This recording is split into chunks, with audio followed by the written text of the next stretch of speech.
What is black light? What if the darkest light in the sky holds the key to your deepest transformation?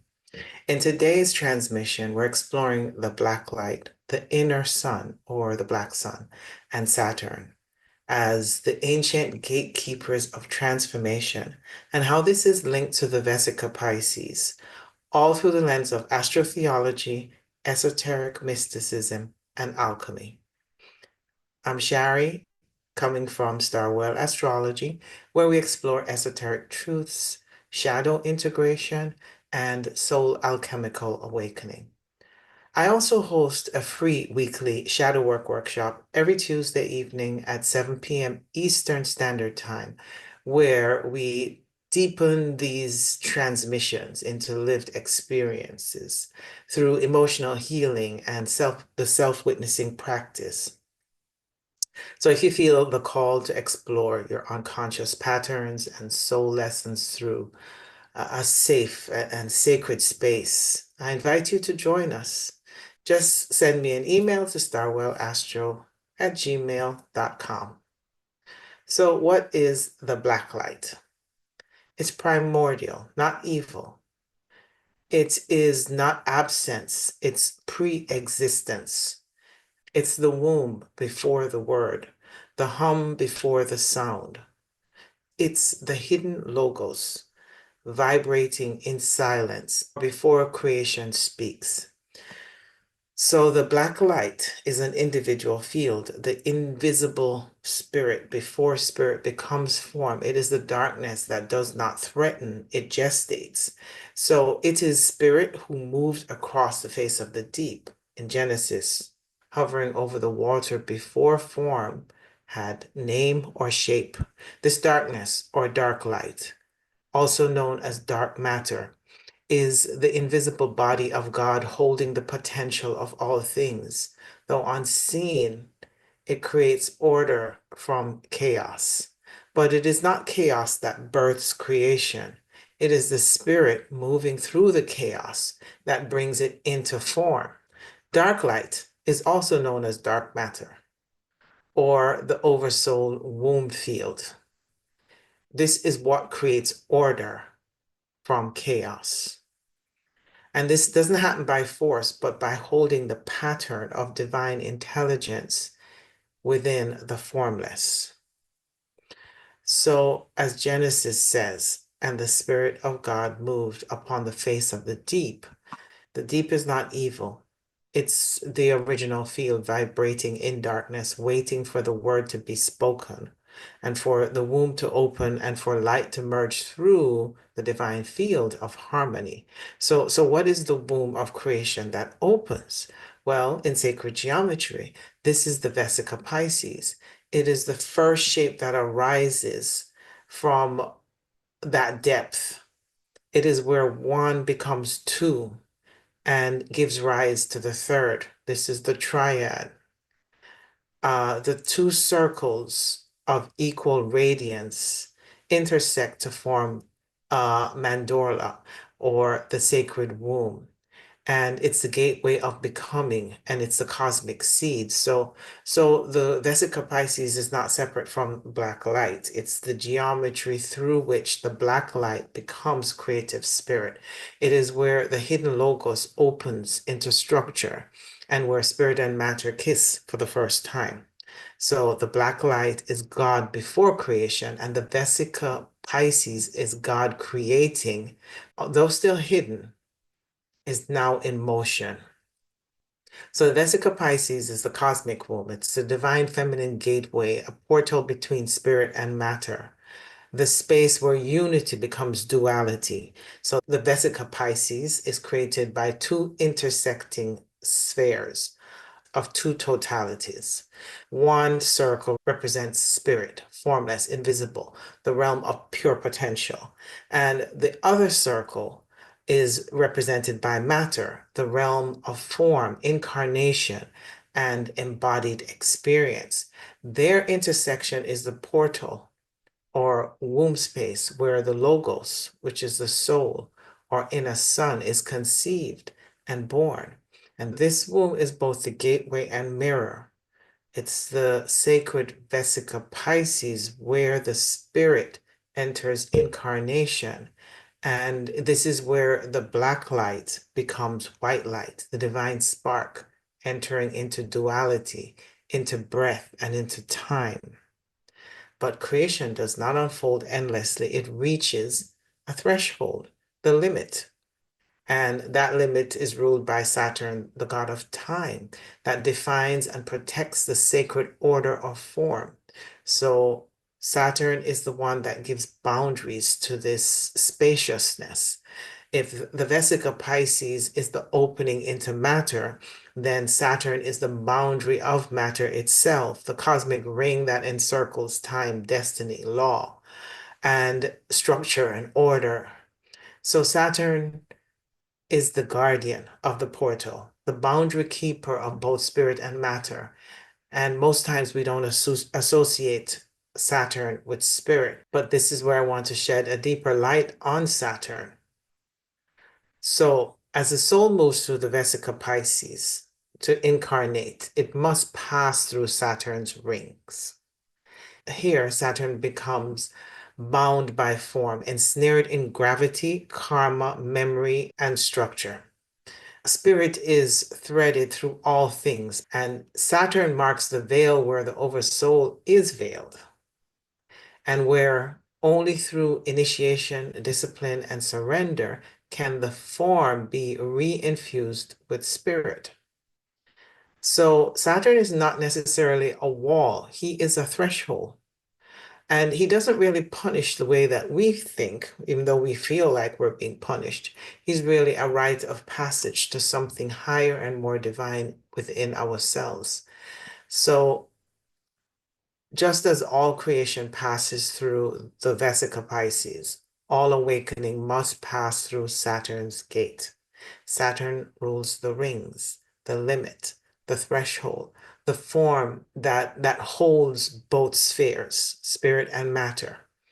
In other words, Saturn is the boundary of matter, limiting, defining, and crystallizing. And Saturn is also the guardian of spirit, the last visible planet, the archetypical veil before the soul accesses the transpersonal realms of Uranus, Neptune, Pluto, and beyond. So Saturn is the architect and builder of the material world, but also the hard taskmaster that expects mastery over ourselves. Saturn is a demiurge, an architect, because he lays the blueprint of the material reality. He defines structure. And as I said before, he rules form and matter and law and time. And he's like the cosmic mason. He crafts the skeleton of, or the scaffolding of creation, and through sacred geometry for which spirit expresses itself. So Saturn's job is to build the material world and to give the infinite a container. In Gnostic cosmology, the demiurge is Saturn, the creator of the material world. He is of immense intelligence who shapes the architecture of matter, but is unaware of the higher spiritual realms beyond his design. So in Gnostic text, the demiurge is a false god who believes himself to be supreme. He's a blind architect, unaware of a true source above himself. So he is the one who traps souls in matter or forgetfulness. In Hermetic and esoteric mysticism, however, the demiurge can be interpreted not as evil, but as a necessary polarity. This polarity is demonstrated in the sky by the sun and Saturn, which is spirit and matter. I've explained that in a previous video. The force that gives structure to the formless, boundaries to chaos, and as well as karmic importance to our incarnation is Saturn. And in this light, Saturn is the demiurge. He's the architect of incarnation, and he is the limiter who gives shape to our lessons. And he's a ruler of time who ensures that we cannot escape into becoming or awakening to who we are as spirit. Saturn is the one who forces the soul inward through constriction, delay, and contraction. And he's also the builder. He constructs and tests the foundation. He requires discipline. He disciplines the flow and the shape of divine energy so it doesn't disperse. And he teaches us how to earn mastery by engaging with limits and destiny and karmic law. So, in this sense, Saturn is not just a restrictor, he's the one who crystallizes the formless into sacred matter. As a gatekeeper, he is the outermost visible planet and the threshold between the personal and the transpersonal. So he marks the ring, the outer ring, the point in which the soul must awaken or remain bound in the wheel of karma. He governs the rites of passage into spiritual adulthood. In mythology, Saturn is Kronos, god of time, limitation, and cycles. He devours his children like time devours form. But this myth hides a deeper truth. Only through death, ending, and limits do we evolve into the next level of becoming. Cronus devours his children shows that what is born in time must die in time. And also, the deeper truth is that if you wish to become something eternal, you must first be broken down through the cycles of time. So, he also rules alchemy. All things that incarnate into form must pass through limitations, decay, and dissolution. That's why we have the death and birth cycle. This is the meaning of being devoured. The soul enters time, and in time it forgets, suffers, learns, and transforms. So each child is an aspect of the soul's divine potential, power, wisdom, joy, will. But until it has been tested, meaning devoured, it remains naive. So Saturn becomes a rite of passage, not punishment. In alchemical traditions, Saturn rules Nigredo, the blackening stage of the inner transformation. And this is where the ego construct begins to dissolve, where old identities break down and the false self is exposed. Although it feels uncomfortable and harsh, it's not really punishment. It's a necessary phase of spiritual digestion. It is the stage of psycho-spiritual alchemy. Everything that no longer serves the soul is brought to the surface and dismantled. In this way, Saturn doesn't just impose limits. He initiates through pressure and through confrontation and through silence. He devours illusions so that something real can emerge. In this stage, what we were certain of gives way to questioning. What we felt we had to control gives way to surrender. And the personality gives way to the soul. So in alchemy, devouring is initiation. Through Saturn's trials, the soul is not destroyed, but it's refined. Another way to see this is that Saturn is the womb keeper of the black sun and the architect of the logos descent into flesh. To master Saturn is to master incarnation and resurrection. So in astrotheology, the Christ story is encoded in the path of the sun through the zodiac. So the sun represents divine light, the logos. Let there be light. Through word, creation begins. This is the sun, the divine white light of the spoken logos. This is the word made visible. So the sun's mirror through the 12 signs mirrors Christ as well as his 12 disciples. So the crucifixion is both the birth and rebirth of the sun that happens around the winter solstice. The sun disappears for 3 days, but just before it disappears, there is a day called Saturnalia, and that's when Saturn is strongest. And it's strongest not because of our investment in materiality. It can mean that, because then Christmas becomes all about our external desires for gifts and giving instead of something more internal. But the deeper understanding of that is that Saturn is becoming the black sun, is giving us a chance to go inwards and alchemize before the rebirth of the sun. Now, the sun is reborn on December 25th, and that's when the light returns. But he's still at his weakest because he's in the winter.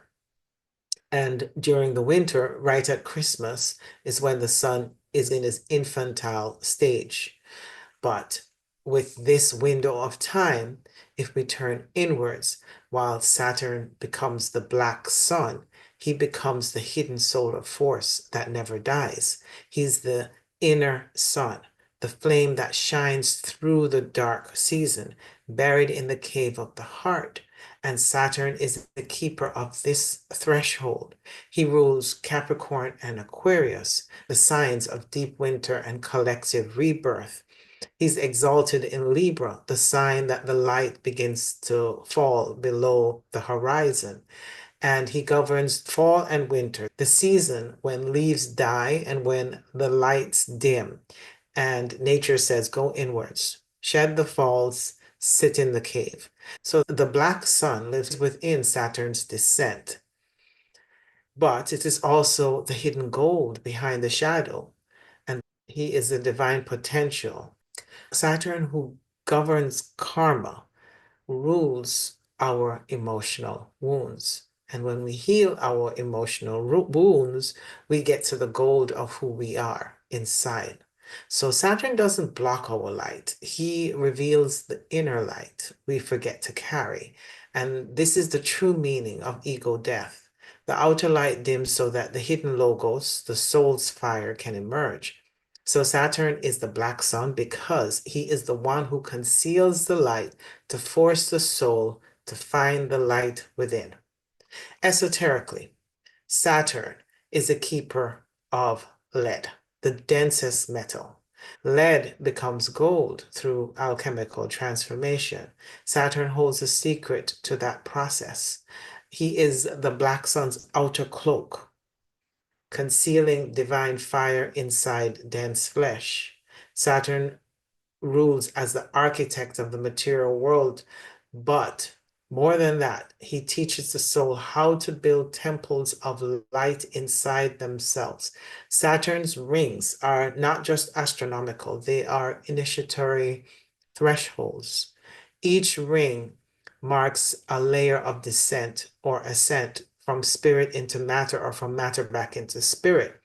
We understand that Saturn is surrounded by 7 visible rings, but these are more than cosmic ornaments. They are symbolic gates within the soul's journey through time, form, and awakening.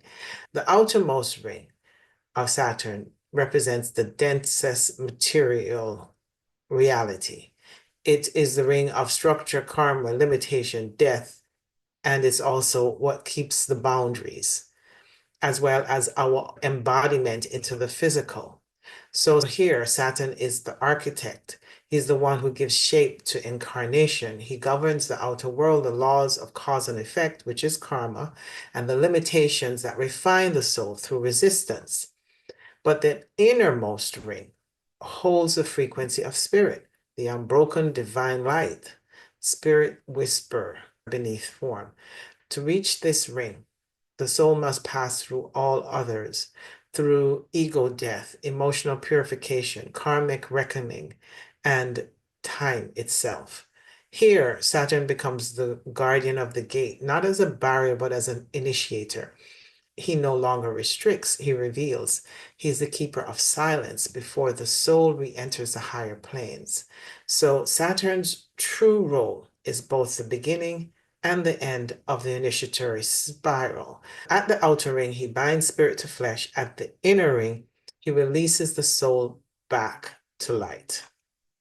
So how does the 7 rings of Saturn and the 2 interlocking rings of the Vesica Piscis, how can they be interpreted together in the context of spirit and matter and the visible spectrum of consciousness?